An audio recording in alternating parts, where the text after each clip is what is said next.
Ala- Alabamos tu nombre hoy por permitirnos juntarnos nuevamente a estudiar tu palabra. Venimos ante ti, Padre, como niños, necesitados, ah, conscientes de nuestra debilidad, de nuestra ignorancia y también de nuestra necesidad de ti, Señor. Venimos ante ti porque tú tienes todo, nosotros no tenemos nada. Y sabemos que tú eres un Dios generoso, que deseas otorgarnos todos tus dones, Padre. Y en Jesús ya, Señor, nos has puesto a nuestro alcance todo aquello que necesitamos, no tan solo para ser salvos, el perdón de nuestros pecados, sino también para crecer en la gracia. Y te imploramos, Señor, que en estos momentos, cuando vamos a estudiar el libro de Romanos, que tú nos hables, nos atraigas a ti, que podamos sentir tu presencia, Señor, y poder aferrarnos de tu mano, Señor, y caminar contigo. Aliméntanos, sosténnos, Señor, llénanos de tu espíritu mientras estudiamos, lo pedimos por Jesús. Amén. Muy bien.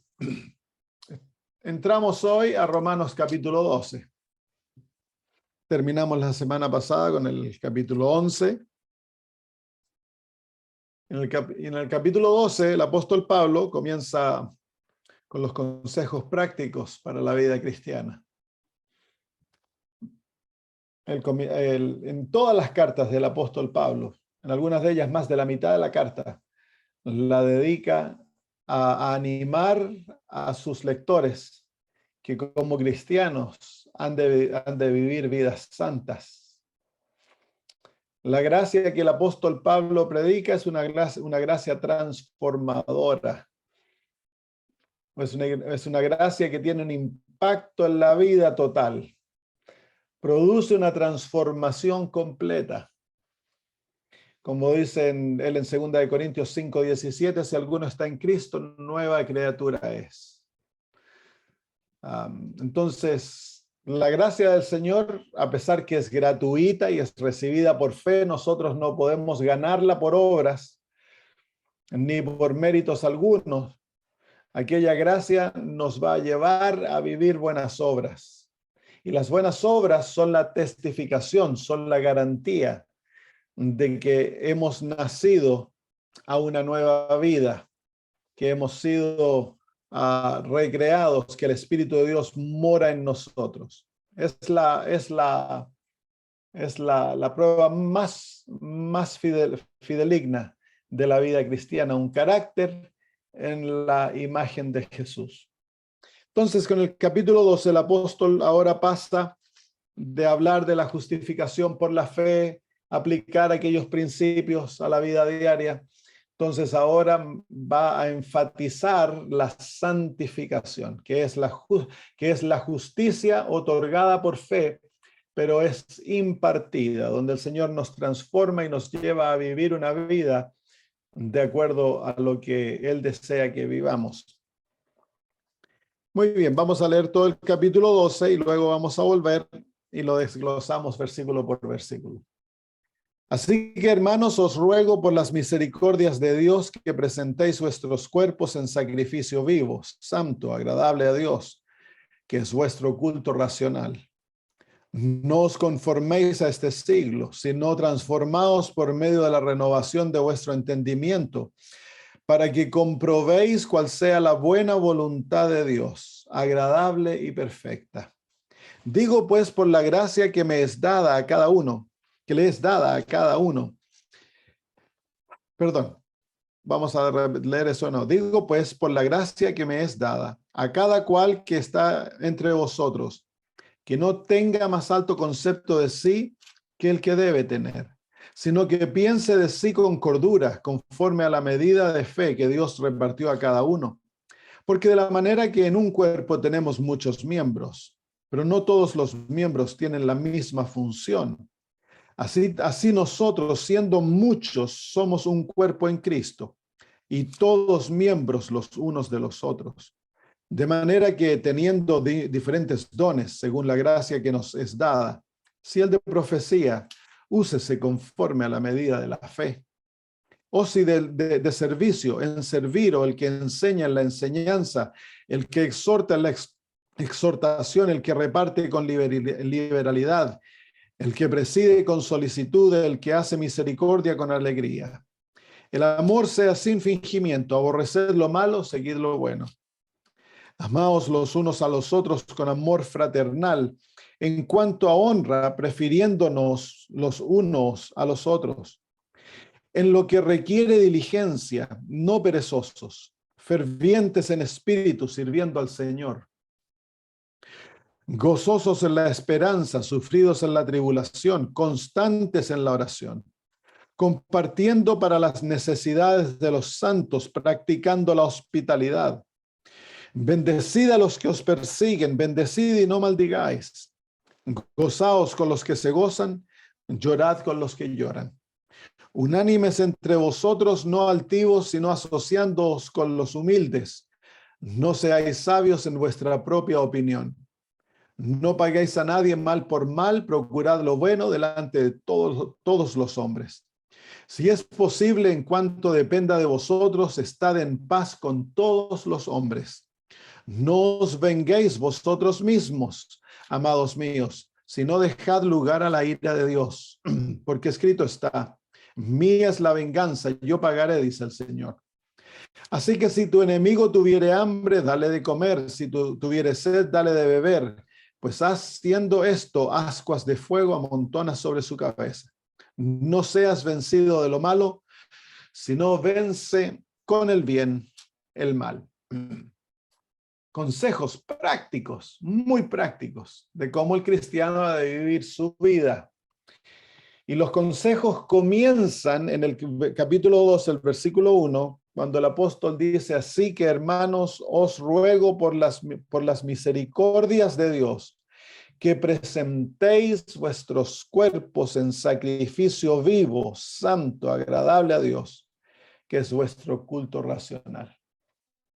Entonces, nosotros, para poder vivir la vida cristiana como Dios desea que vivamos aquella vida, hemos de presentarnos, hemos de rendirnos. La palabra presentar quiere decir ahí rendir nuestros cuerpos a Dios.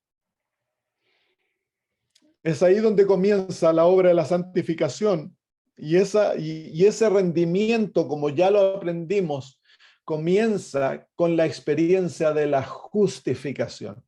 Capítulo 6, esas palabras nos llevan de vuelta al capítulo 6 de Romanos, donde dice que aquel que ha muerto ha sido justificado, y porque hemos muerto, nosotros hemos de rendir, de someter nuestros miembros de nuestro cuerpo.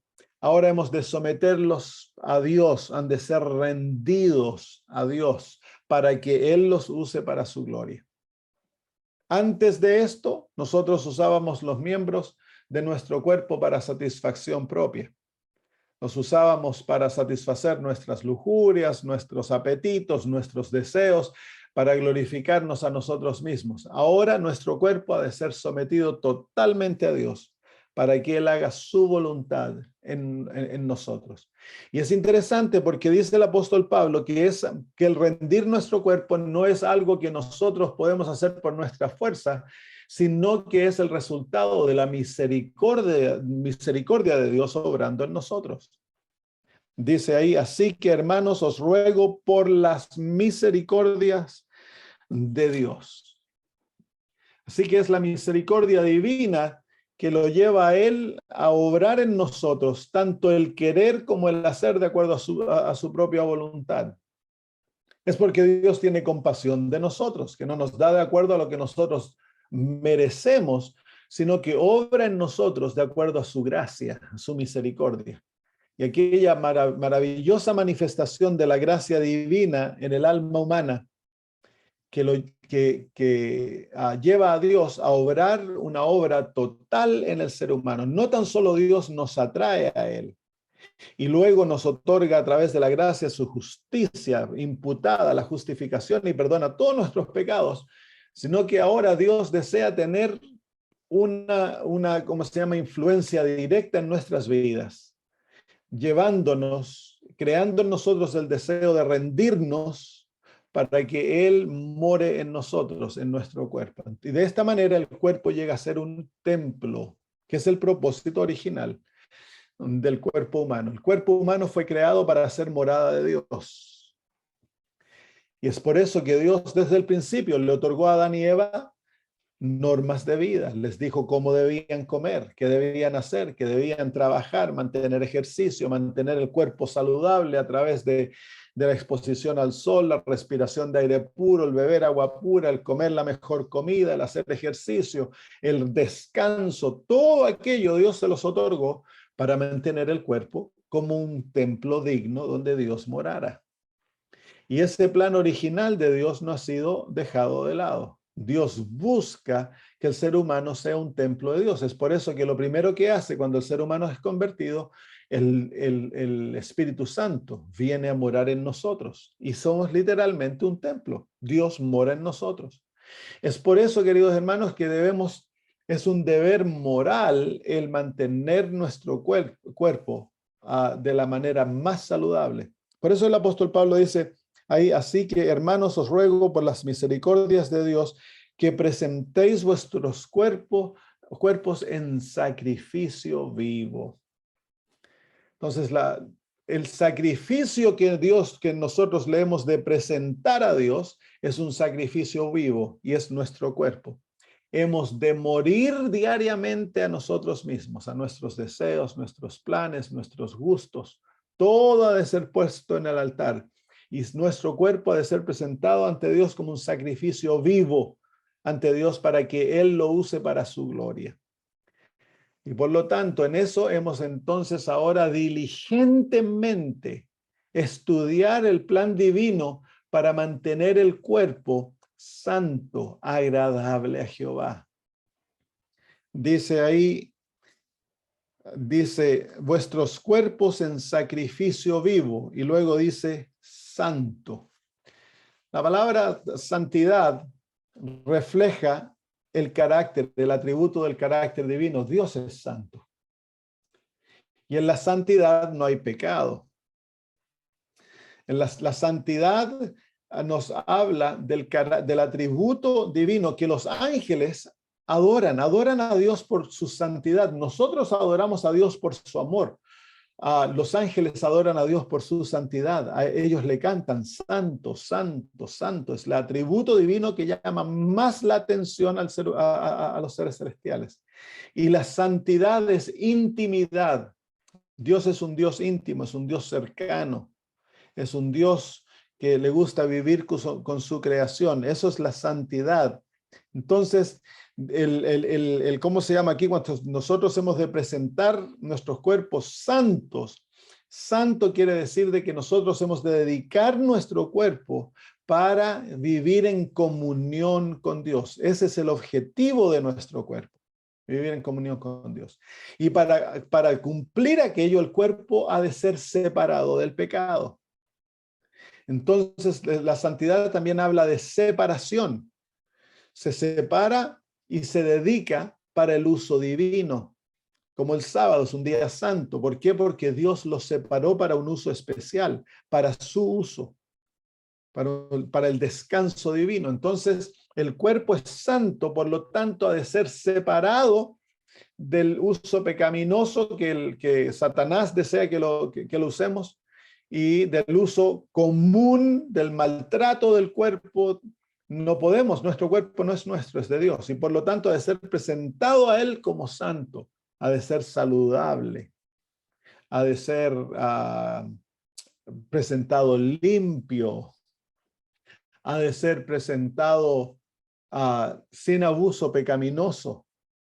Por eso que Dios desea que dejemos de pecar, porque afecta el cuerpo el pecado, la mente, los órganos, todo es afectado por el pecado. En eso se refiere el santo, que el cuerpo debe ser dedicado totalmente para Dios. Todas nuestras facultades físicas, las facultades emocionales, las facultades espirituales, han de ser dedicadas a Dios totalmente. Todo el ser ha de ser dedicado a Dios. Es nuestro culto a Dios. Es el sacrificio que le ofrecemos. Ya yo, Señor, no voy a hacer lo que yo quiero, no me voy a complacer a mí, no voy a buscar mis gustos. Voy a vestir tu cuerpo, voy a alimentar tu cuerpo, voy a ejercitar tu cuerpo de acuerdo a lo que a ti te parece. Ese es el sacrificio. Y luego la santidad es el cuidado del cuerpo para presentárselo a Dios como un templo digno. Tristemente esto se ha perdido de vista dentro de nuestro pueblo y hoy en día ya nos consideramos, se ve la santidad como fanatismo.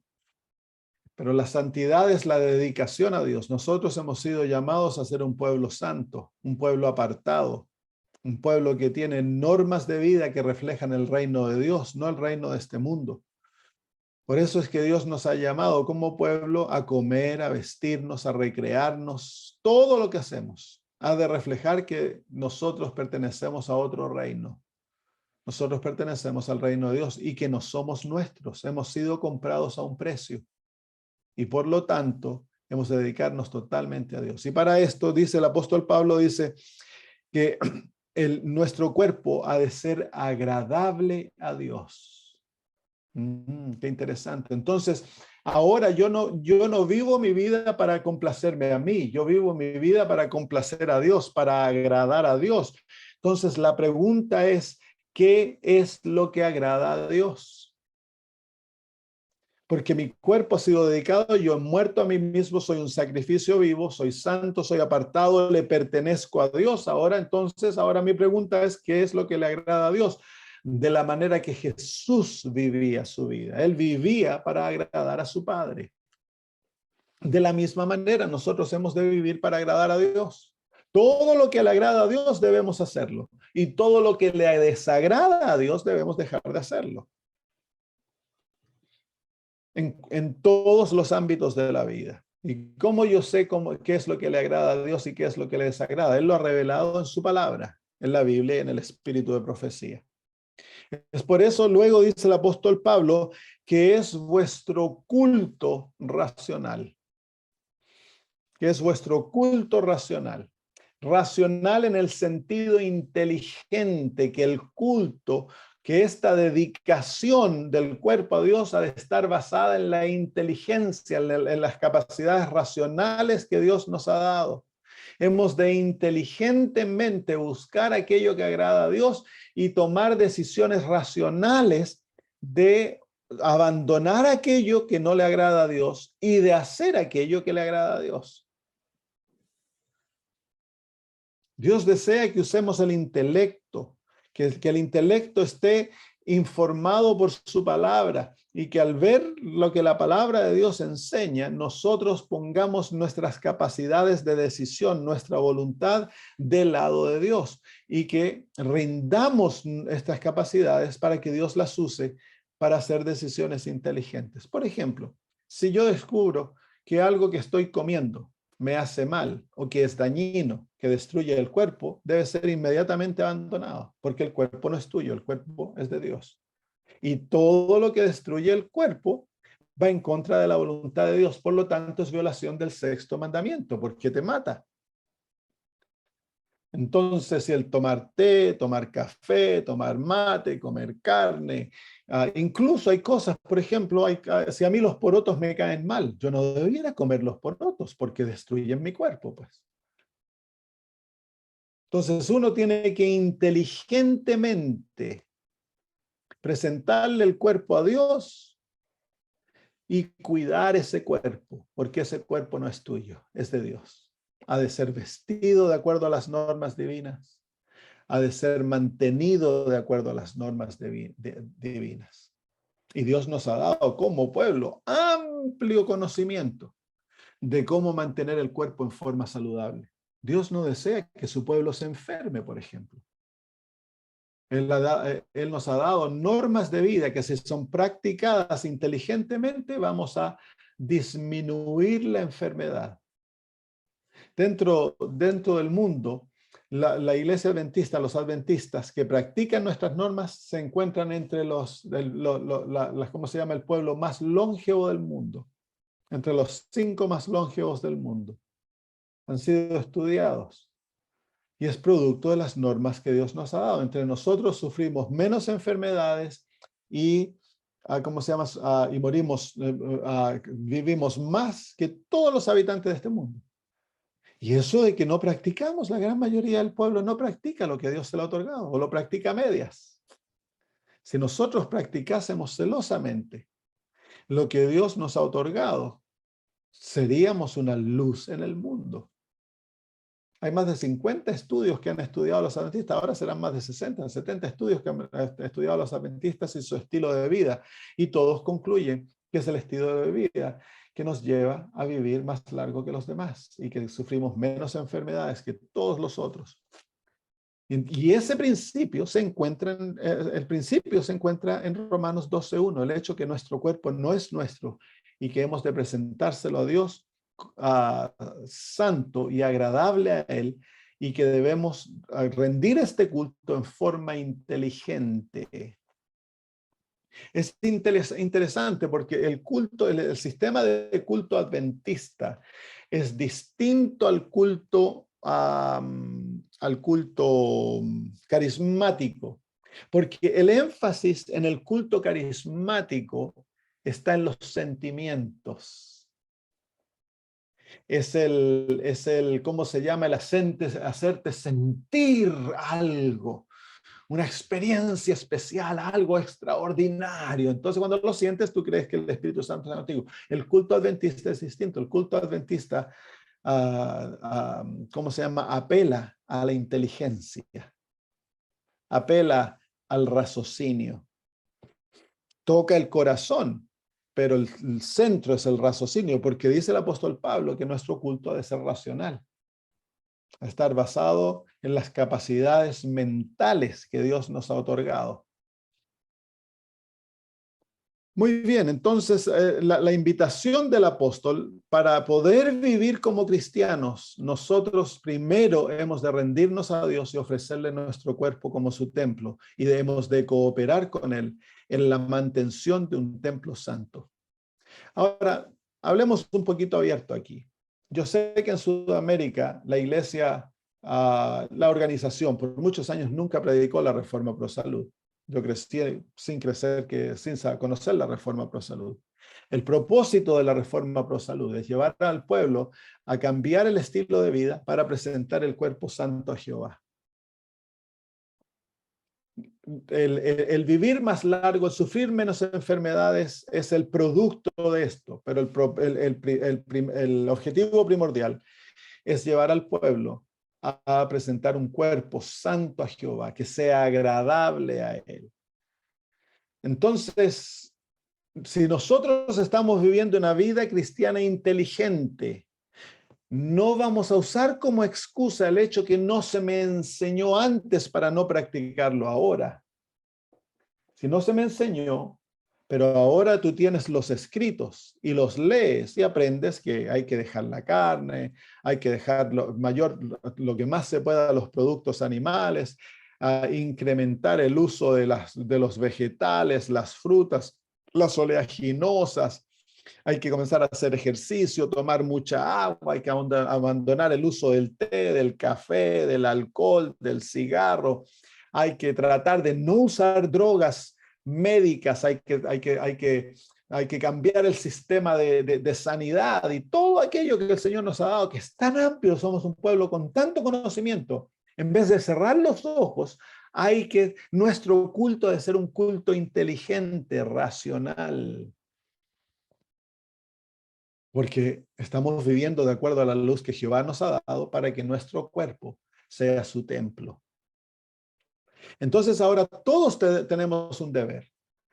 Si el pastor come carne, eso no te excusa a ti a comer carne. Si el pastor toma café, eso no te excusa a tomar café. Tú le vas a tener que responder a Dios por la luz que Dios te otorgó y por tus capacidades mentales que el Señor ha santificado para que tú puedas ver la luz, recibirla y caminar en ella. Así que eso es lo primero que hay que hacer. Si queremos ser cristianos verdaderos, que se produzcan los frutos y tener una vida hermosa cristiana, hay que rendir todo nuestro ser, todo nuestro cuerpo ha de ser ofrecido a Dios como un sacrificio vivo, santo y agradable, y hemos de rendirle un culto racional, un culto inteligente a Dios.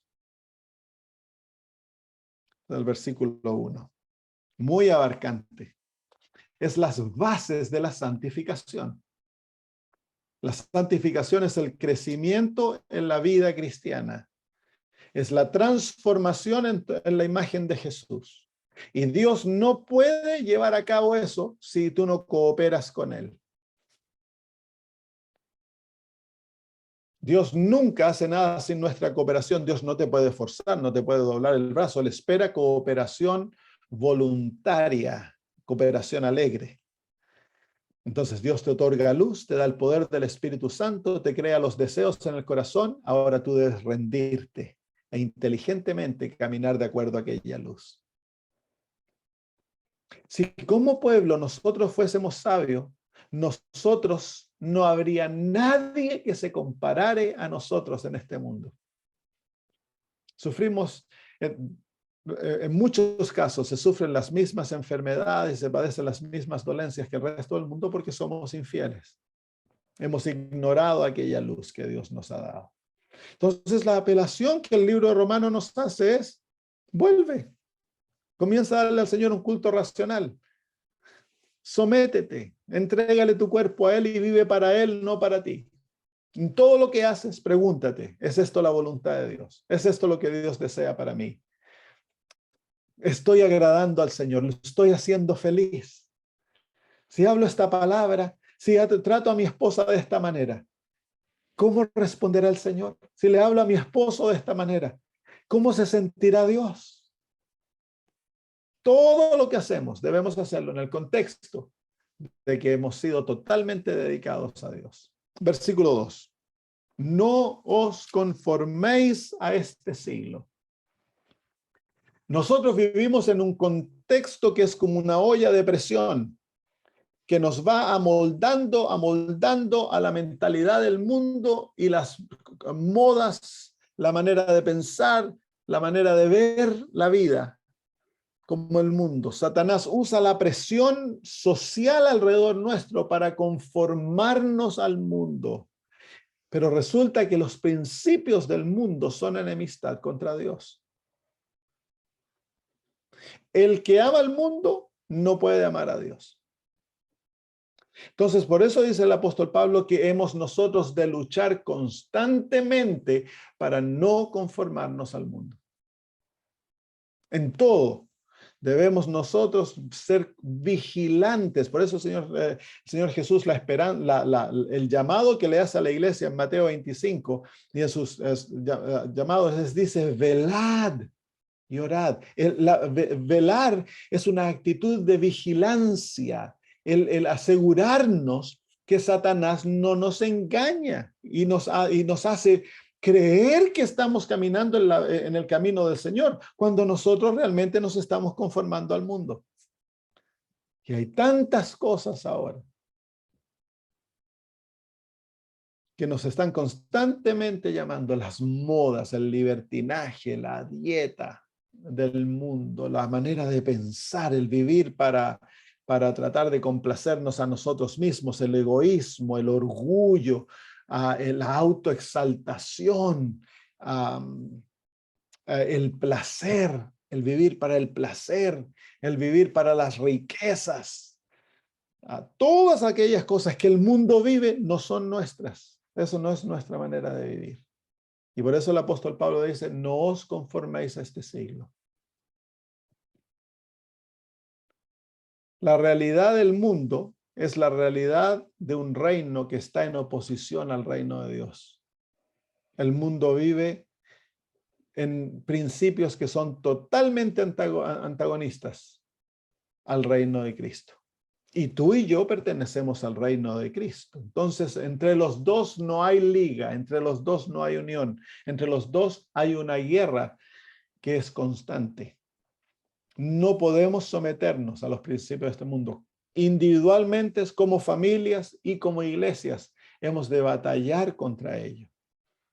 Tristemente, de generación en generación se van dando pasos que se va decayendo en cuanto a la santidad y se van aceptando normas, maneras de pensar, de actuar, que van destruyendo la moralidad del pueblo de Dios. Por ejemplo, cuando yo crecí, era anatema el que un joven tuviera sexo antes del matrimonio. Habían los que lo hacían, pero todos fuimos entrenados que eso no era. Yo me casé virgen. Hoy en día, en muchos contextos adventistas, la virginidad de un joven o de una jovencita se ve como locura, como antigüedad. En el mundo desarrollado, ahora los jóvenes viven entre ellos. Cuando yo crecí, no nos permitíamos ir al cine. Si se encontraba alguien yendo al cine, se lo sancionaba.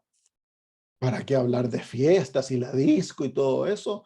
La iglesia tenía normas altas, pero se ha ido corrompiendo. Hoy en día todas esas cosas se ven normal. La manera de vestirse, la manera de pensar, el uso de joyas, el uso de pinturas.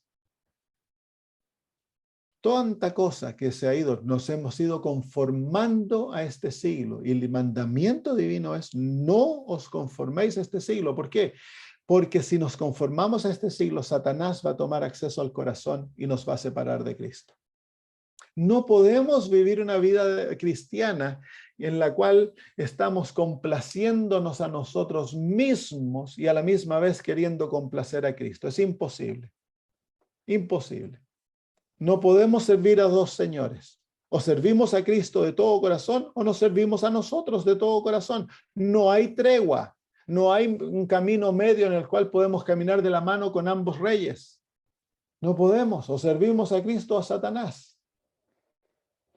Y si estamos del lado de Cristo, hemos de servirle de todo corazón. Amarás al Señor de todo tu corazón, con toda tu mente, con todas tus fuerzas y con toda tu alma. Todo debe estar invertido en el servicio de Jesús. Todo. No nos podemos conformar a este siglo.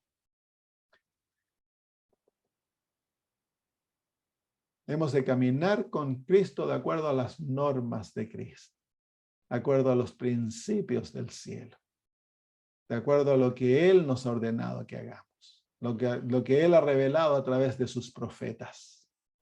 Eso es lo que Dios espera de su pueblo. No os conforméis a este siglo, sino transformaos por medio de la renovación de vuestro entendimiento. Nuevamente el apóstol Pablo apela aquí a la inteligencia, ¿se fijan? Capítulo 1, versículo 1, el culto racional, el culto inteligente, el culto que proviene de un entendimiento claro. Y nuevamente aquí dice, él nos apela: no os conforméis a este siglo, sino que transformaos. Y esa transformación es una transformación constante, no es suficiente haber nacido nuevo. La palabra ahí que se usa es la palabra metamorfosis. La transformación que ocurre de un gusano a una mariposa, de una oruga a una mariposa.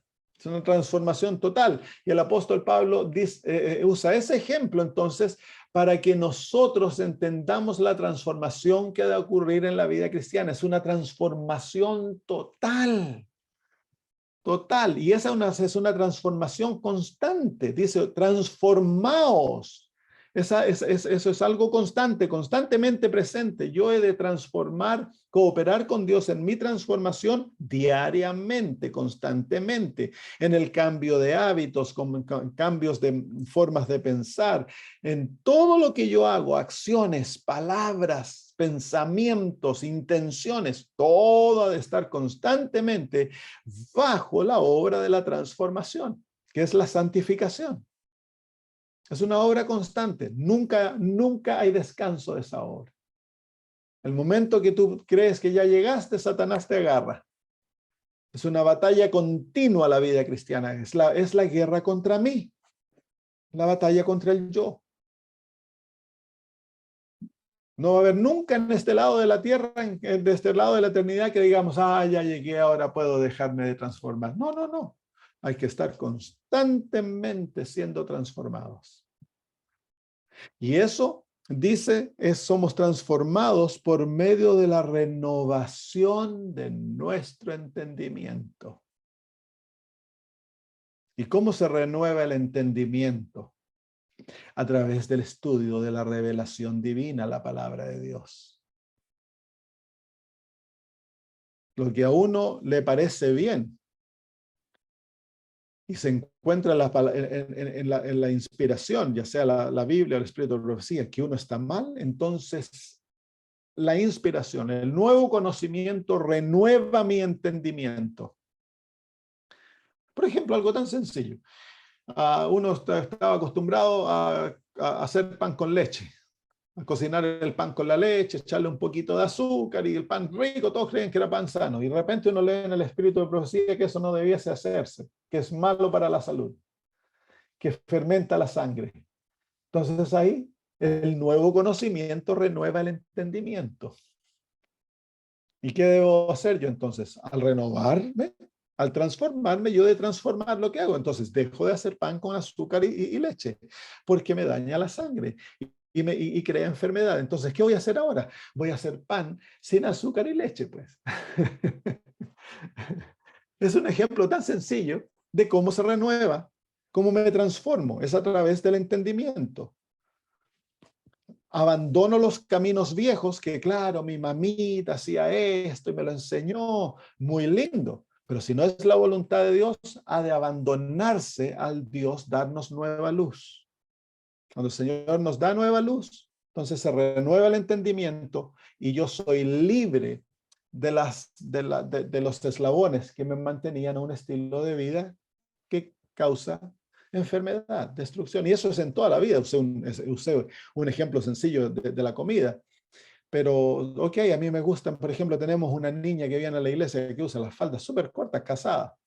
Y mi esposa, hablando con ella, le contó que yo me he visto de esta manera porque mi mamá me enseñó a vestirme de esta manera. Mi mamá creció en un contexto muy rico y ella siempre me compró los vestidos más lindos y ella me enseñó que me debía vestir de esta manera. Por eso yo me he visto de esta manera.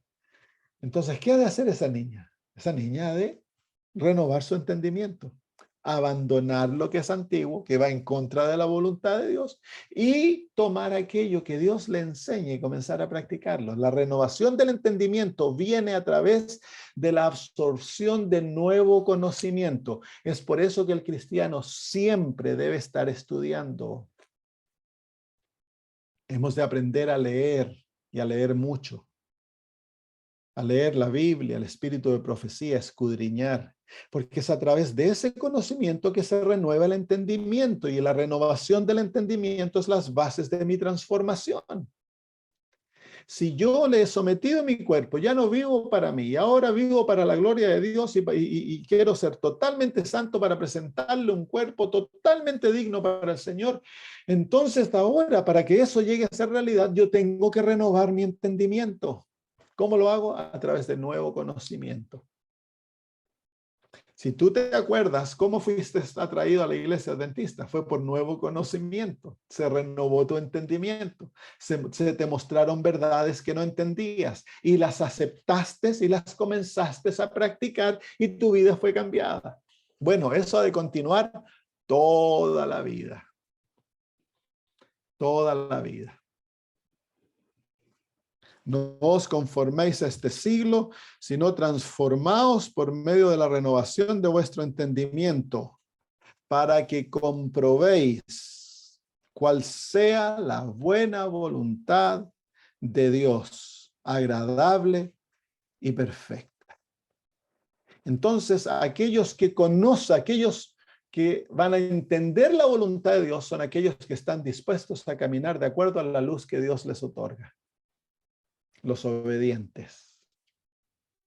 Cuando caminamos en obediencia, la voluntad de Dios es clara, es revelada, la entendemos. No hay confusión. Cuando estamos en desobediencia, no queremos hacer la voluntad de Dios, la voluntad de Dios se vuelve confusa. Dios desea que conozcamos su voluntad. Él desea que sepamos lo que Él considera buena y lo que Él considera malo. Dios anhela que su pueblo viva en obediencia a lo que Él desea. Esa es la voluntad de Dios. No, en eso no tiene que haber confusión. Si tú y yo como pueblo estudiásemos la Biblia por nosotros mismos y el espíritu de profecía por nosotros mismos y estuviésemos dispuestos a obedecer cualquier cosa, no seríamos ni engañados ni confusos. No habría pastor que se levantase con un mensaje por ahí y confundiese al pueblo. ¿Por qué el pueblo es confundido? Por tres cosas. No estudiamos por nosotros mismos. Somos desobedientes. Ignoramos lo que Dios dice en cuanto a tantos aspectos. Entonces, claro, se levanta el pastor Juan Mandiola o el teólogo José no sé cuánto, se levante con unas teorías fantásticas y tantos lo siguen. ¿Por qué tantos lo siguen? Porque no conocen lo que Dios dice. Están viviendo en desobediencia y son ignorantes. Entonces, si quieres no ser engañado, estudia por ti mismo. No te satisfaga que el pastor Raga te da lo que él masticó y te lo dio a ti, tú te lo comes. Eso es comida de bebé. A los bebés se le da comida que ha sido pisoteada y preparada. El adulto se prepara su propia comida y tiene dientes para masticar sus propios alimentos. Entonces el adulto cristiano ha de estudiar la Biblia, escudriñarla por sí mismo. Y ha de seguir lo que Dios le revela a él por su palabra. Y es enriquecido por el conocimiento de otros. No hemos de cerrar nuestros ojos al conocimiento de otros. Hemos de rechazar lo malo, aceptar lo bueno, porque nadie tiene un conocimiento absoluto de la verdad. Entonces, Dios nunca revela la verdad a una sola persona, Dios la revela al cuerpo. Entonces, yo veo un aspecto, pastor tanto ve otro aspecto, tú vas a ver un aspecto que ni que yo ni el pastor tanto lo ve, y tú traes y nos enriqueces a mí y al pastor tanto. Entre todos, Dios desea revelar la verdad, la verdad absoluta. Entonces, para que comprobéis cuál sea la buena voluntad de Dios, agradable y perfecta. Esas son las bases de la santificación, las bases del crecimiento en la vida cristiana. Esos dos versículos son muy importantes porque presentan el fundamento de la experiencia que Dios anhela que tengamos. Dice que el propósito, la voluntad de Dios para su pueblo es su santificación, y Él desea que seamos santificados cuerpo, alma y cuerpo, alma y espíritu. Totalmente Él desea que seamos santificados, totalmente renovados, transformados, cambiados, que crezcamos constantemente en su imagen. Él desea tener un pueblo en su imagen. Ese es el sueño de Dios, tener un pueblo que sea como Él. Entonces, ¿no les parece que debiésemos tomar la decisión de decir, voy a dejar de ser contumaz, cabeza dura, llevado a mi idea, y voy a someterme totalmente a Dios y seguir su voluntad, pase lo que pase, cueste lo que cueste?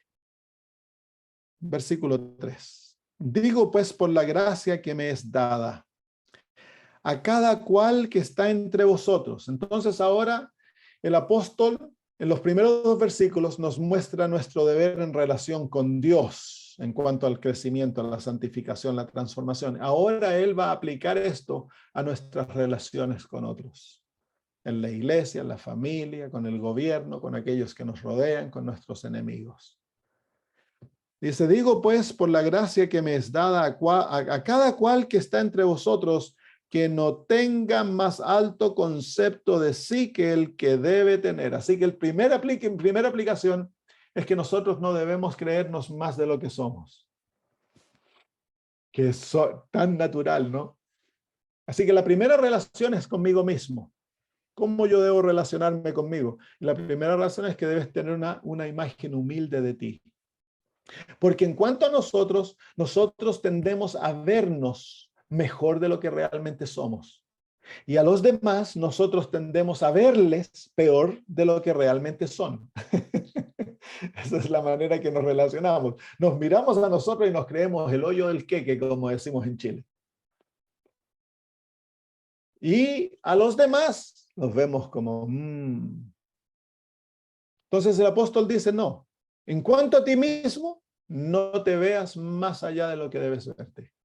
Y para esto hemos de tener el verdadero entendimiento, el entendimiento bíblico de quién yo soy. ¿Quién yo soy? Soy un pecador. Mi corazón ha sido totalmente degenerado. No hay nada bueno en mí. Yo no soy justo. Mi única bondad proviene de Cristo. Y en Cristo yo soy hijo de Dios. Pero eso no es por bondad innata. Eso es por Cristo Jesús. Y de esa manera yo me he de ver a mí mismo humildemente. He de tener la propia imagen, una imagen balanceada de quién yo soy. Y esa es la imagen balanceada. Tú has de verte a través de los ojos de la Biblia.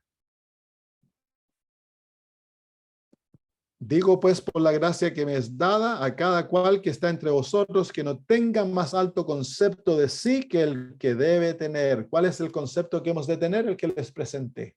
Es el concepto. Más alto que eso no lo hemos de tener.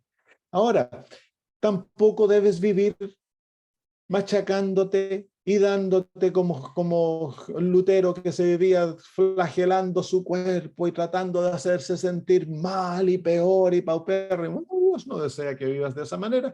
Dios desea que te des cuenta, que no confíes en ti porque en ti no hay nada bueno, pero que ahora tengas plena certeza que eres su hijo y que mientras estés en Cristo Jesús eres su hijo y que Él te ama y que eres heredero de todas las cosas y que debes vivir en paz, en gozo, en certeza, que sabes que Dios te cuida, Él provee todas tus necesidades, que Él es tu Padre. Entonces, ese es el cuadro balanceado del cristiano. No se confía en sí mismo, no se ve mejor que los demás, pero Él se ve en Cristo Jesús. Sino que piense de sí con cordura, no con locura, con cordura, conforme a la medida de fe que Dios repartió a cada uno. Entonces hemos de mirarnos por la fe. Y por la fe nos vemos como hijos de Dios, justificados, creciendo en la gracia, en victoria. Nos vemos transformados, nos vemos sentados en lugares celestiales en Cristo Jesús. Nos vemos bendecidos con todas las bendiciones espirituales, llenos del Espíritu, escogidos por Dios. Pero todo eso es en Cristo Jesús, no es por mí, porque yo no tengo nada que ofrecerle a Dios. Entonces la cordura, el balance, es este balance maravilloso de al verme caído, pecador, con un corazón engañoso, con la constante propensión a hacer lo malo, que yo hoy puedo decir al Señor, te amo, te amo, te amo, y mañana puedo estar en lo profundo del pecado. Al verme de esa manera, no voy a permitir que esa realidad me hunda, sino que ahora por la fe me veo en Cristo Jesús, y en Cristo Jesús veo todo lo que el Señor habla de mí en Cristo Jesús. Eso me va a prevenir verme mejor que los demás y me va a facilitar el que yo sienta compasión por los débiles, que sienta ternura por aquellos que flaquean, por los que han pecado, que yo sea compasivo, misericordioso como Dios ha sido conmigo, que yo perdone a los que me hayan dañado, porque yo entiendo que yo también he dañado a otros, y que no voy a esperar de los demás más o extremadamente, sino que voy a simplemente estar dispuestos a ayudarlos, a cuidarlos, a guiarlos. Me hace misericordioso el tener una perspectiva, una imagen balanceada de quién yo soy. Muy bien, versículo 4. Porque de la manera que en un cuerpo tenemos muchos miembros, pero no todos los miembros tienen la misma función. Así nosotros, siendo muchos, somos un cuerpo en Cristo y todos miembros los unos de los otros. El apóstol Pablo usa muchas veces la imagen del cuerpo para ilustrar la vida de la iglesia, porque es el símbolo, es la imagen que Dios dejó para que entendamos la vida de la iglesia. En la iglesia, todos somos miembros de un cuerpo. Así que el pastor es miembro, tanto como tú eres miembro. El presidente de conferencia es miembro, tanto como tú eres miembro. El anciano es miembro. Todos somos miembros con distintas funciones. El corazón no le puede decir al cerebro, no te necesito. El estómago no le puede decir al dedo pequeño, tú eres innecesario, yo tengo más autoridad sobre ti. No, en el cuerpo todos hemos de relacionarnos como miembros, que nos necesitamos. Somos miembros los unos de los otros, dice. Claro, pues.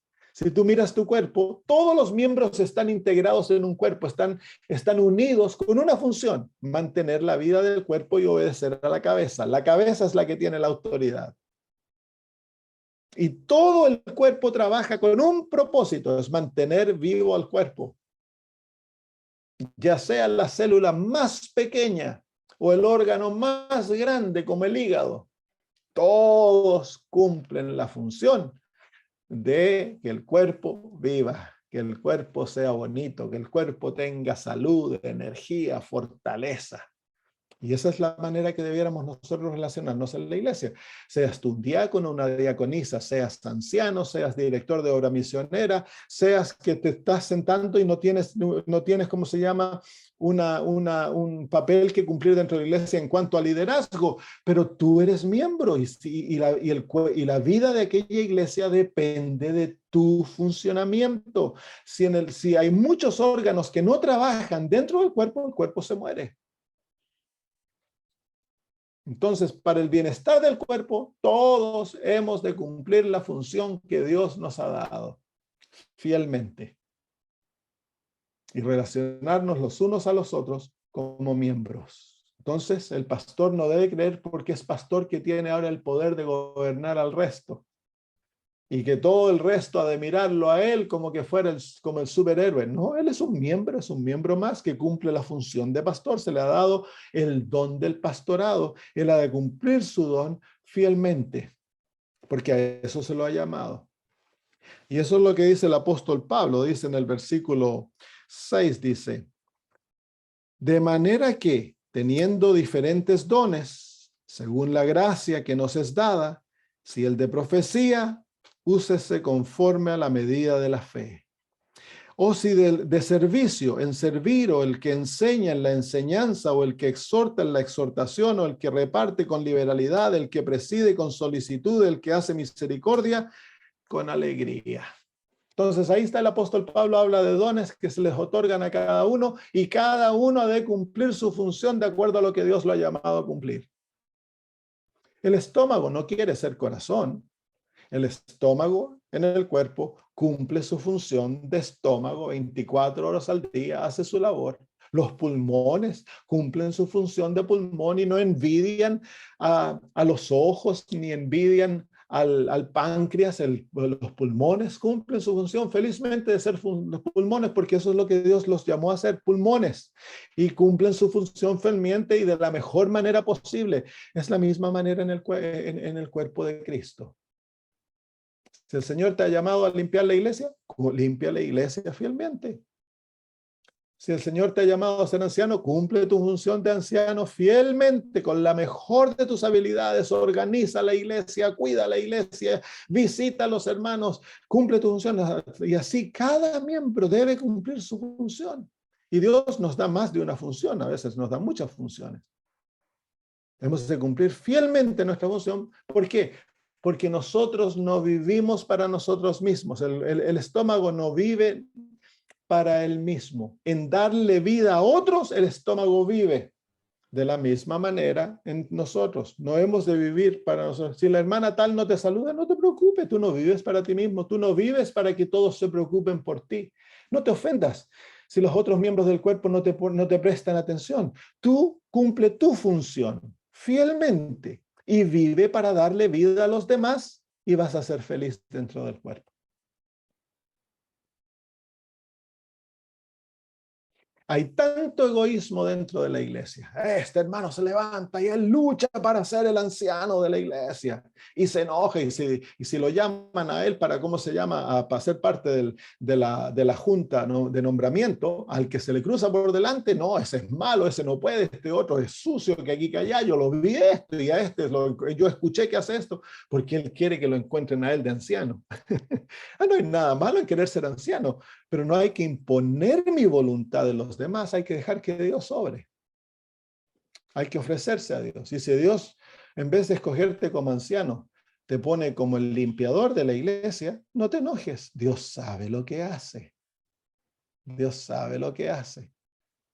En la iglesia no todos pueden ser ancianos, no todos pueden ser diáconos, no todos pueden ser diaconisas, no todos pueden ser obreros bíblicos y colportores o pastores o evangelistas. Dios necesita todos tus dones dentro de la iglesia. Y cada uno ha de cumplir su don fielmente. Fielmente. Y eso trae felicidad a la iglesia, vida a la iglesia y felicidad a ti y vida a ti. ¿Cómo vamos con el tiempo? Tenemos unos minutitos más. Dice, versículo 8, el amor sea sin fingimiento. Entonces aquí el apóstol Pablo ahora nos lleva al principio del amor, que es realmente el principio que vive el cuerpo. El amor, el principio del amor es el no vivir para sí, el no complacerse a sí mismo. Cuando tú miras el cuerpo, todos los órganos del cuerpo no viven para sí, viven para dar vida a otro. El intestino está constantemente absorbiendo los alimentos, pasando el agua para alimentar a las células. Y de esa manera todo el cuerpo, los músculos, todos los tejidos mantienen vida. Entonces el principio que rige el cuerpo es el principio del amor. El negarse a sí mismo por el bien de otros. Y dice aquí el apóstol Pablo que el amor ha de ser sin fingimiento. El mundo ofrece un amor fingido, que te sonríen, pero por detrás están planeando enterrarte un cuchillo. Eso nunca debiese existir dentro de la iglesia. El engaño de mis sentimientos a otros. Si alguien no te gusta, si alguien estás enojado con algo, anda y habla con esa persona. Arregla la situación. Pero que no haya hipocresía dentro de la iglesia. Si el pastor está haciendo cosas que son indebidas, no te dediques a cuchichear con los hermanos y a tratar de poner a los hermanos en contra del pastor. Eso es deslealtad. Hay que ir y habla con el pastor y preséntale los puntos que tú estás descontento. No hay que crear división y ruptura dentro del cuerpo. Eso es deslealtad y se paga altamente en el reino de Dios la deslealtad. El amor debe ser sin fingimiento. Tenemos que amar de todo corazón. Hemos de estar dispuestos a morir por nuestros hermanos. Como Cristo Jesús amó a la iglesia y se entregó por ella, dice la Biblia. Aborreced lo malo. Seguid lo bueno. ¡Wow! ¿Qué manera tan sencilla de ponerlo? Hemos de aborrecer lo malo. Y hemos de seguir lo bueno, poner nuestro corazón en lo que está bueno, en lo hermoso, como dice el apóstol Pablo en la carta a los Filipenses, en el capítulo 4 de la carta de los Filipenses, dice,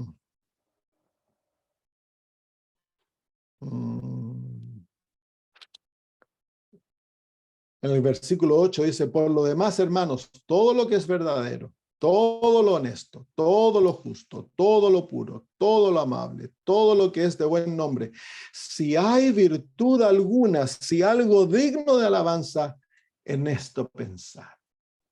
Eso es lo que el apóstol Pablo quiere decir cuando hemos de seguir lo bueno. Hemos de meditar, pensar solo en aquello que el apóstol Pablo listó ahí, la lista que él nos da. Todo el resto, todo lo malo, hemos de aborrecerlo. ¿Por qué? Bueno, si tuviéramos una verdadera concepción de lo malo, aborreceríamos lo malo porque mira alrededor tuyo, cuánto sufrimiento, cuánto dolor, cuánta muerte ha causado el pecado, lo malo. Y nosotros como pueblo de Dios hemos de aprender a no tener nada que ver con lo malo. Lo malo ha de ser aborrecido, de ser rechazado. Hemos de apartarnos totalmente de lo inmoral, de lo corrupto, de lo violento. Hemos de sacar nuestros ojos, nuestra mente de esas cosas, porque impide la santificación. Son las cosas que guerrean contra el crecimiento de Cristo y el bienestar de la iglesia. Versículo 10, terminamos con el versículo 10. Amaos los unos a los otros con amor fraternal. Qué llamada, ¿no? ¿Qué llamamiento nos llama el apóstol Pablo? Dice el Señor Jesús que todos conocerán que vosotros sois mis discípulos cuando os améis los unos a los otros. Amaos los unos a los otros, dice el Señor Jesús. El amor es la perfección divina. Dice el Señor Jesús que hemos de ser perfectos como nuestro Padre que está en los cielos es perfecto. ¿Y cómo Dios manifiesta esa perfección? Bueno, Él hace salir su sol sobre malos y buenos, hace llover sobre malos y buenos. Por eso el Señor Jesús dice, amad a vuestros enemigos. Hemos de aprender a ser como Dios. Eso es el amor. Y recuérdense que en el amor se encuentra la verdadera obediencia.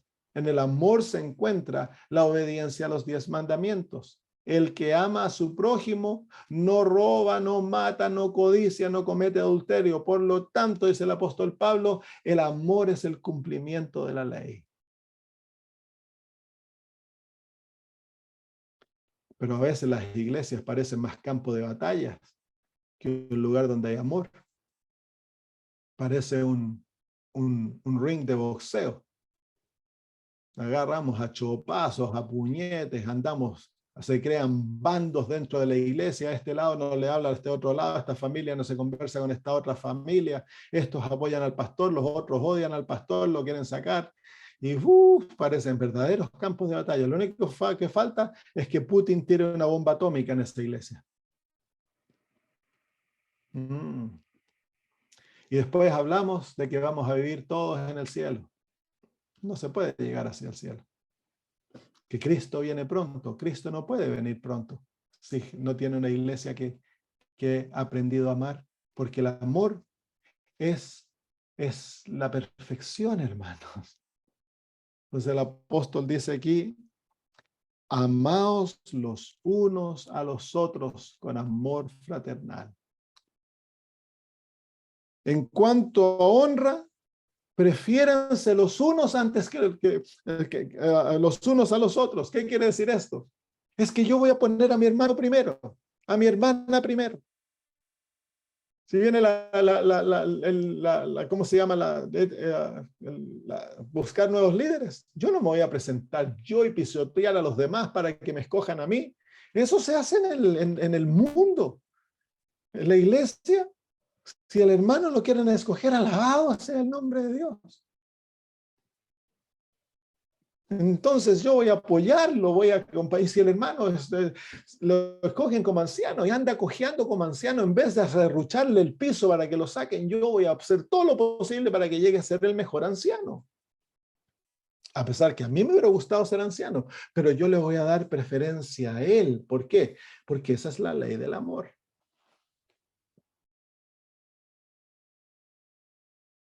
¿Cierto? Ahora, si tú estás en una iglesia y escogen a una hermana anciana, ¿qué le vas a hacer? ¿Les vas a hacer la guerra? Tú le puedes decir, yo no estoy de acuerdo que te hayan escogido como anciana, porque eso no es bíblico, pero yo te amo y te voy a ayudar a ser la mejor anciana que puedas hacer.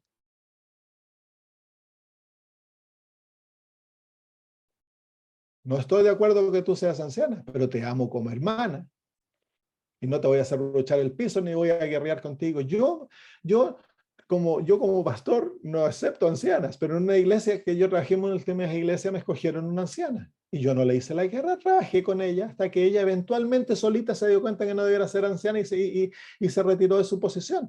Pero nunca me tomó mal, me quería, pero entrañablemente. ¿Por qué? Porque yo las amaba, trabajaba con ellas. ¿Por qué? Porque la iglesia las escogió. Yo no me voy a rebelar ni dividir la iglesia por ese punto. Voy a trabajar con ellas porque son mis hermanas. No están cumpliendo el objetivo primordial de Dios, pero ¿por qué no apoyarlas y caminar con ellas? A pesar de que ellas sabían de que yo no creía en lo que la iglesia había hecho, ellas se sentían amadas por su pastor y cuidadas. Eso es amarse entrañablemente. Es lo mismo que Dios. Dios vio que caímos al pecado y nos hundimos en el barro y nos estábamos ahogando en el pecado. Dios no nos abandonó porque habíamos ido en contra de su voluntad. No nos tiró de lado porque no habíamos hecho lo que Él dijo. Él vino a morir por nosotros. Amor fraternal.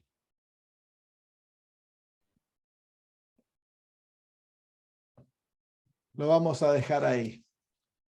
¿Hay alguna pregunta?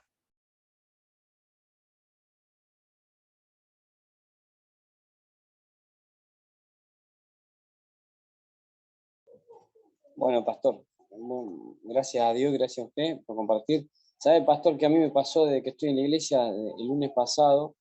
Algo parece fácil, pero bueno, son pruebas que uno tiene. Acá en la Argentina se toma mucho mate. Yo tengo 42 años y siempre he tomado mate, y el mate lo uso para compartir. ¿Por qué? Porque el mate acá lo usamos, abre charlas, bueno, sociabilizamos mucho. Y el espíritu pasado, a través de este estudio, yo dije, ¿para qué? Yo estudio todas las mañanas, de las madrugadas hasta las 11, 12 del mediodía, y siempre me acompaña el mate. Estoy solo y estoy estudiando con mate. Y puedo tomarme 3 pavas, 4 pavas de mate, y viene alguien y me tomo 2 pavas más. Y, y bueno, y el espíritu me tocó, y hace una semana que no tomo mate, pastor. Y me Amén. siento bien, y bueno, el otro día compartía con un anciano que está acá también compartiendo ahora con nosotros. Y bueno, son cosas que hace Dios, porque uno estaba acostumbrado de la juventud, desde chico, y nosotros es diario, es todos los días, 5 o 6 pavas es normal, y más cuando uno estudia. Bueno, y otra cosita, pastor, si hay un hermano que no viene frecuente a la iglesia, ¿verdad? Yo tengo un ministerio dentro de la iglesia, los martes dirijo, y estamos estudiando el libro El Camino a Cristo, ¿verdad? Y elijo, ahora vamos por el capítulo 10, y siempre trato de que lo dé una persona diferente. Hasta ahora lo dio una persona diferente, y cada vez somos más. El otro día éramos 40 y monedas adentro de la iglesia, que nunca había pasado en un culto de Amén. oración ser tanto. Pero el camino a Cristo, y empezaron a venir familias, gente nueva, y muchos que no venían. Y bueno, entonces, como me dijeron a mí, elegí a la persona y lo dirijo yo, pero me llamaron ahora y me dijeron, esa persona no lo puede dar el martes. Un anciano me llamó y está de acuerdo con el pastor porque esa persona no viene frecuencia. Y ya había estudiado el 9 y el 10, y hoy lo llamé bien, lo tomó bien el hermano, pero ¿qué tenemos que hacer? Lo que hace de la iglesia, ¿verdad? Tenemos que seguir el ejemplo de Jesús. Cuando Jesús llamó, se encontró con la mujer en el pozo de Jacob, inmediatamente le dio algo que hacer. La mujer se fue a predicar el evangelio. Lo mismo hay que hacer con aquellos que están desanimados, que no hacen, hay que envolverlos. El darle que tome una lectura no daña a nadie y puede animar a aquella persona, y la lectura puede que le toque el corazón y lo lleve al ¿cómo se llama? Al entregarse nuevamente. Jesús no le pidió a la mujer que dejara de vivir con el hombre, nada, para que fuera a predicar el evangelio. Ella se fue corriendo a predicar el evangelio inmediatamente y trajo todo el pueblo a los pies de Jesús. Entonces, lo mismo, cuando hay hermanos que están desanimados, que están dejando de asistir, el incluirlos, el envolverlos, a comenzar conmigo, a llevarlos a estudios bíblicos, incluso traer un estudio bíblico a su propia casa. ¿Por qué no decirle, hermano, fíjese que tengo un grupito de personas que quieren estudiar la Biblia y no tenemos dónde estudiarlo? ¿Podría usted abrir su casa para que estudiásemos la Biblia? Y el hermano lo hace, entonces, y usted me ayuda, hermano, yo tomo un estudio y usted toma el otro estudio, ¿qué le parece? Entonces, incluir en aquello que se puede incluir. Si la persona está viviendo, por ejemplo, en pecado abierto, entonces no los podemos incluir públicamente, pero podemos todavía ganarle el corazón, tratar de animarlos a hacer cosas en el hogar, comenzar a llevarlo conmigo a actividades para que el hermano pueda volver a reconsagrarse. Amén, gracias, pastor. Buenas noches. Disculpe, perdón, Diego, ¿puedo hacer una pregunta? Claro, hermano Oscar, ¿por qué no? Buenas noches, un gusto, hermano. Soy Oscar de Corrientes, Capital, estoy hablando. Y bueno, recién entré a ver allí, ¿no?, su exposición, y mientras trabajo, lo que pasa es que estoy en horario de trabajo acá, pero usted tocó un punto que me llamó la atención y me gustaría preguntarle. Usted dijo lo del el nombramiento de ancianas. ¿Eso no es bíblico, pastor? No, no, no es bíblico. En la Biblia ni en el Espíritu de Profecía vemos ejemplos, ni mandatos a ungir ancianas como Ajá, que dirijan la iglesia. Eso no, no es bíblico. ajá. Va Pero en contra, digamos, o sea, es antibíblico, digamos. La verdad que me claro, despierta curiosidad. Ajá. por la Porque, razón de... sí, sí lo Termina de escucho. hacer la pregunta, hermano. Termina usted de No, hacerme la no, pregunta. le digo, ¿sabe por qué? A veces participo en un grupo de hermanos que la mayoría son cubanos, pero lo dirigen desde Canadá, ¿no? Y bueno, y allí me enteré, ahí en una iglesia cubana, una hermana que es anciana. Entonces yo, hablando con ella, le pregunté así en privado, pero eso, me dice, sí, está permitido por la iglesia, me dice, porque en el caso nuestro no hay hombres prácticamente en nuestra congregación. Y entré a la página de la iglesia, ¿no? Y dice que en realidad la iglesia nunca se opuso a eso, siempre y cuando sea necesario, en el caso que no haya un hombre que pueda ocupar ese lugar, ¿no? Y la verdad que me llamó la atención eso. No sé cómo Sí, opina usted de gracias, este hermano tema. Oscar. Miren, esos son los papeles que Dios le ha dado al hombre y a la mujer. Cuando no hay un hombre en la Ajá, casa, la esposa, ajá, la mamá, toma el papel en sí. ciertas labores del papá para cumplir el Ah, vacío. claro, sí, sí, sí. Pero la mamá nunca puede realmente llenar el vacío del papá, Ujú. pero ella trata. Pero lo mismo debiera ocurrir en la iglesia, cuando no hay hombres, porque tristemente, cuando yo veo mis estudios, en todos lados son mayormente mujeres, muy pocos hombres. Sí. Y hay una gran falta de hombres en las iglesias locales que estén Sí. dispuestos a Mm, cumplir su labor y llevar, ser las cabezas y llevar los pantalones, ujú. pero en buen término, en los Sí, sí, hogares y en sí, las sí, sí, iglesias. sí. Entonces, por aquella falta, claro, la Ajá. iglesia tiene que nombrar ancianas para que no se quede eso, pero bíblicamente eso Mm, no existe. Y las ujú. hermanas debiesen desarrollar la obra del anciano, pero sin pedir que sean ungidas como anciano, porque sería Ah, entiendo. en la labor del hogar, sería Ajá, como que la mamá se unge para ser el papá y ella no ajá, puede ser el papá. Falta el papá, ella cumple algunas labores del papá, pero no claro. puede ser el papá porque ella no es un hombre. Es lo Ujú, mismo en la vida cristiana. Nuestras hermanas que son fieles, que aman al Señor, ellas no pueden ser ancianos.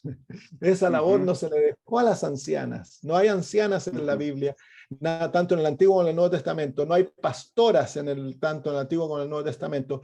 Pero Sí, sí. cuando hay falta, las hermanas pueden cumplir la labor que el anciano debiese cumplir, visitar a la gente, Ujú. organizar los cultos y eso, sin Ajá, codiciar, sin codiciar el ungimiento que tan solo se le puede otorgar a un hombre como anciano.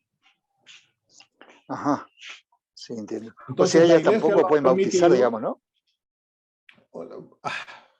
Es que realmente en las Sagradas Escrituras no es tan solo los Ajá. pastores y los ancianos que bautizan. Por ejemplo, Ujú. Felipe bautizó al etíope y Felipe era Sí. un diácono. Ujú. Entonces, no hay una restricción en cuanto a bautizar. La Iglesia Adventista ha puesto una restricción en el bautismo. Por mucho tiempo fueron solo los pastores. Ahora también se le permite a los ancianos en casos excepcionales. Pero eso es algo que Ajá. nosotros como iglesia hemos escogido y votado a hacer. Pero en las Claro. Sagradas Escrituras está más abierto eso. La Ujú. labor del anciano y del pastor, que en la Biblia no se reconoce diferencia, el anciano y el pastor son la misma posición, es Ujú, una ujú. posición que Dios le ha otorgado al varón, Sí, no sí. porque el varón es superior, sino que porque simplemente es el papel que Dios le dio al varón. Claro, sí, En sí. muchos Sí. la mujer es superior al hombre en muchos aspectos de vida, pero los papeles han de ser bien marcados en cuanto a qué es lo que el hombre hace y qué es lo que la mujer hace, tanto en el hogar como en la iglesia. Muchísimas gracias, hermano. Muchísimas gracias. De nada, Disculpe por la hermano. interrupción. Bueno, No es que siga bien. interrupción, es pregunta, es bueno. Bueno, gracias. Hasta luego. Muy bien, entonces, si no hay otra pregunta, podemos terminar y irnos todos con el pensamiento de que debemos amarnos fraternalmente. Vuelvan a leer el capítulo 12 y aplíquenselo a ustedes personalmente. Muy bueno, pastor. Muy agradecido, pastor. De nada, hermano Walter. Oremos. Padre eterno, gracias por los momentos gratos que hemos pasado. Tu palabra, Señor, es tan maravillosa. Los consejos son tan prácticos. Y queremos pedir, Señor, que nuestro cuerpo sea un templo santo, glorioso a ti, Señor. Que no nos conformemos a este mundo, Señor, sino que vivamos de acuerdo a los principios gloriosos que tú nos has dado y que te podamos representar aquí en la tierra, en la manera que nos relacionamos a nosotros mismos, de la manera que nos vemos, Señor, enséñanos a ser humildes, a mirarnos por la fe, Señor, al entender que hemos pecado, que no hay nada bueno en nosotros, pero que en Cristo lo tenemos todo. Podemos vivir gozosos en Jesús. Y, Señor, el amarnos los unos a los otros fraternalmente. Y de esa manera, Señor, ser una bendición para aquellos que nos rodean. Bendícenos, ayúdanos a ser, Señor, a cristianos gozosos, amantes, tiernos, misericordiosos, justos, también que seamos fieles hasta la muerte, Señor, y que te representemos en todo. Lo pedimos por Jesús. Amén. Muy bien, hermanos míos, un abrazo para todos.